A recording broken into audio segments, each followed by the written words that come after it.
नागपुर में साइबर ठगी का मामला सामने आया है, जहां अज्ञात कॉल के जरिए 1,45,000 रुपए की ठगी की गई। पीड़ित को एक अज्ञात नंबर से कॉल आया। इसके बाद बैंक खाते से IMPS के माध्यम से अलग अलग समय पर कुल 1.45 लाख रुपए निकाल लिए गए। पुलिस ने मामला दर्ज कर जांच शुरू कर दी है और साइबर अपराधियों की तलाश जारी। तहसील येथे अपराध क्रमांक 94/26 कलम 318(4) BNS रेडवेत 66 IT ऍक्ट नुसार गुन्हा दाखल करण्यात आलेला आहे।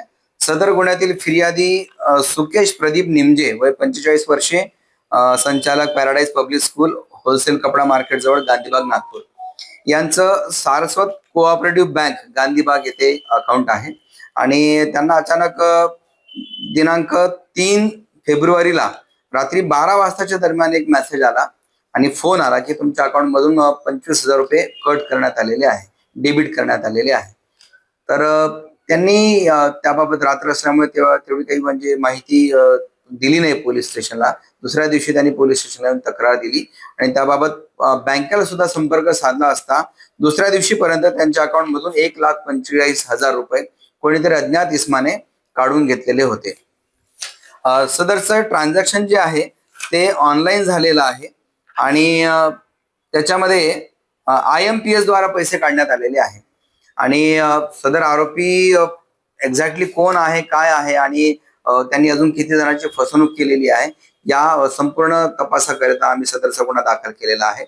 लवकरच आम्ही आरोपीपर्यंत पोहोचून त्याला पकडू आणि एक्झॅक्टली त्यांनी किती लोकांना फसवलेलं आहे आणि किती लोकांच्या अकाउंट मधून असे पैसे काढलेले आहे याबाबत सखोल तपास करू। सदर गुन्ह्याचा तपास दुय्यम पोलीस निरीक्षक राहुल वाडवे हे करत आहेत। माझं सगळं नागपूरवासियांना आव्हान आहे की अशा प्रकारचा सायबर फ्रॉड्स जर आपल्या सोबत सुद्धा झाला असेल तर आपण कृपया पोलिसांना माहिती द्या, तक्रार करा, पोलीस त्यावर नक्कीच कारवाई करतील।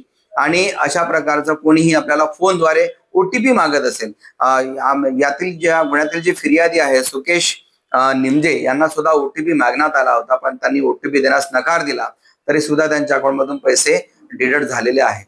आपणा सुद्धा कोणी कोणतेही कारण सांगून जर OTP मागत असतील आणि काही स्कीमचा आमिष दाखवत असेल तर कृपया अशा आमिषाला बळी न पडता आपण तात्काळ पोलिसांना तक्रार करा आणि आपल्या पर्सनल अकाउंट डिटेल्स, बँकेचे असू देत किंवा इतर असू देत, मोबाईल फोनचे असू देत, असे डिटेल्स कोणालाही शेअर करू नये अशी पोलिसांतर्फे आवाहन आणि विनंती करत आहोत।